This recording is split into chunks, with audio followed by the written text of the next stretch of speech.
A plumber who runs his business as a sole proprietorship hires his 14-year-old daughter to handle customer callbacks, update his appointment calendar, and photograph completed job sites for his website. He pays her $800 per month, $9,600 per year. He deducts the $9,600 as a business expense, reducing his taxable income. She pays no income tax because her earnings are below the standard deduction. Neither of them pays Social Security or Medicare tax on those wages. The IRS wrote this rule. Most small business owners have never used it. The authority for this strategy comes from Section 3121B3 of the Internal Revenue Code, which excludes from FICA, Social Security, and Medicare taxes wages paid to a child under 18 employed by a parent's sole proprietorship or partnership. The exclusion also covers the employer's share of FICA, which for a normal employee would be 7.65%. For a child earning $14,000, that saves the parent $1,071 in employer FICA that they would otherwise pay on any other employee's wages. The child's earnings are deductible as ordinary business wages on your Schedule C. On the child's side, their standard deduction for 2024 is $14,600, meaning they can earn up to that amount with zero federal income tax liability. Wages above the standard deduction are taxed at the child's own rate, which is generally 10% or 12%, far lower than the parent's marginal rate of 22 to 37%.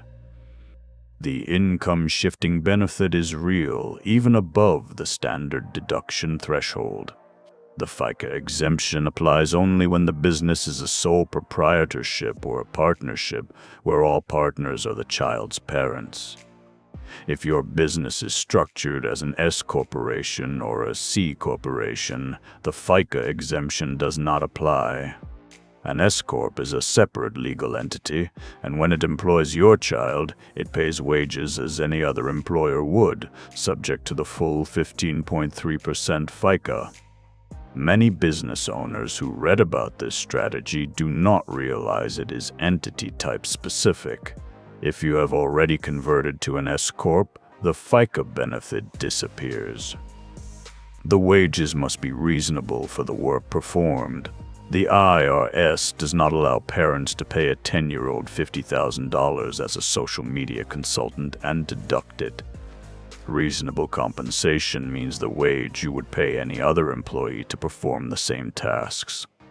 A child filing documents, answering phones, or updating spreadsheets might reasonably earn $10 to $15 per hour. A 17-year-old with genuine graphic design skills performing real work might justify $25 to $30 per hour.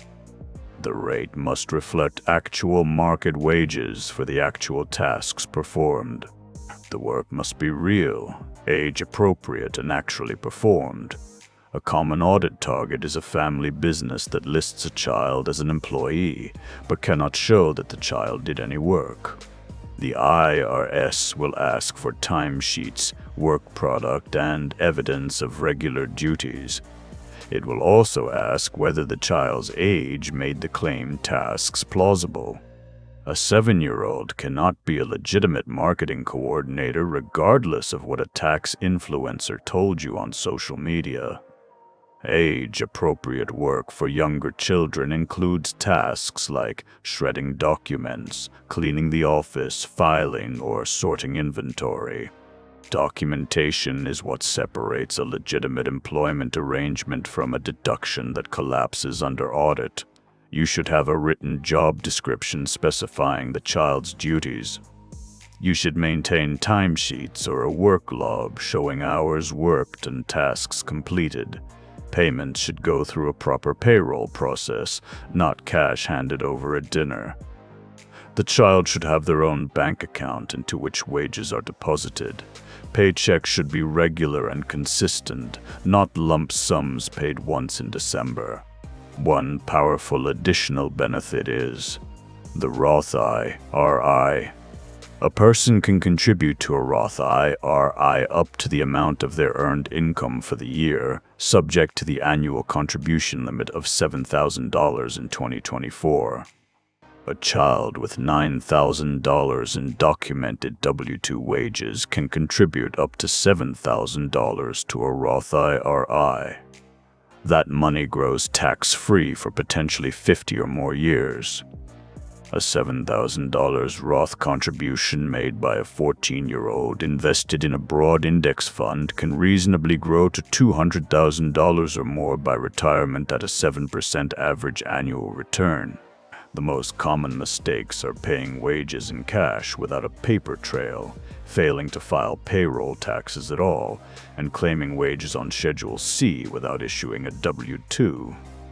Even though FICA does not apply to wages paid to your child under 18, you are still required to withhold federal income tax if the child's earnings exceed the standard deduction, and you are still required to issue a W-2 at year-end. Failing to issue a W-2 while deducting wages is a reliable audit flag. If you own a sole proprietorship or partnership, and you have children between roughly 8 and 17, document actual work they can perform for your business, set a wage that reflects the market rate for those tasks, run proper payroll, issue a W-2, and deposit wages into the child's own bank account. Consider directing a portion of those wages into a custodial Roth IRA. Do not pay in cash, do not pay lump sums at year-end, and do not assign titles that exceed what the child can actually do. The strategy is legitimate. The documentation is what makes it defensible. If this stayed with you, the Augusta Rule video goes further. It shows how business owners legally rent their own home to their own company and collect that income completely tax-free. It is on this channel, and it is another quiet provision the tax code wrote on purpose for owners who use it correctly.